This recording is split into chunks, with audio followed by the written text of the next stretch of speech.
New vaccine policy for a popular Buffalo Bills tailgate lot is drawing a lot of attention.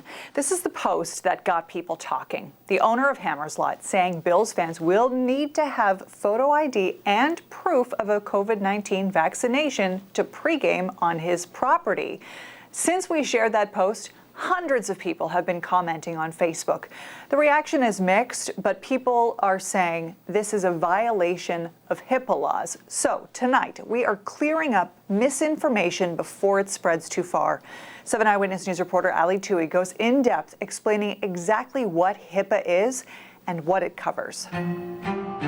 Knowing your COVID-19 privacy rights can seem pretty confusing. The Health Insurance Portability and Accountability Act of 1996, or HIPAA, does offer some protection. HIPAA is legislation that protects the privacy of patient records, and it prevents medical professionals from disclosing those records without the consent of the patient. So who can share your medical records, including anything related to COVID-19? No one can ask a medical provider what your COVID status is.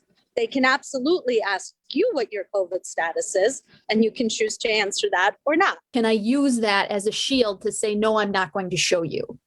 No, HIPAA does not apply to self-disclosure or to any questions or answers that you may provide. Earlier this month, Erie County Executive Mark Poloncarz said all fans and staff would have to show proof of vaccination at Bills games to enter. Governor Andrew Cuomo has said he doesn't believe Poloncarz is legally allowed to require fans to be fully vaccinated. But once the vaccine receives final FDA approval, Dr. Raul Vasquez says he believes we'll start to see that become more common. You're doing it to protect people. So you're not doing it in any way to create harm. You're just trying to make sure that everybody understands, because we all have different health literacies.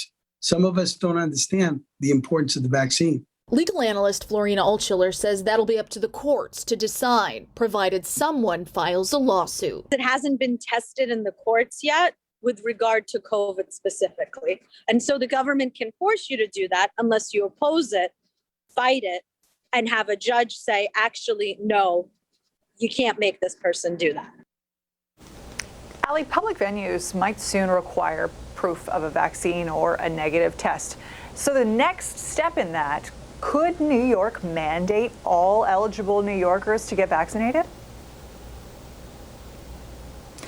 Ashley, the answer there is yes. Once the vaccine passes this emergency phase and gets final FDA approval, states could mandate that everybody who qualifies gets vaccinated. That dates back to a ruling by the U.S. Supreme Court in 1902 during a smallpox outbreak. It does remain to be seen, though, whether Governor Andrew Cuomo would take executive action.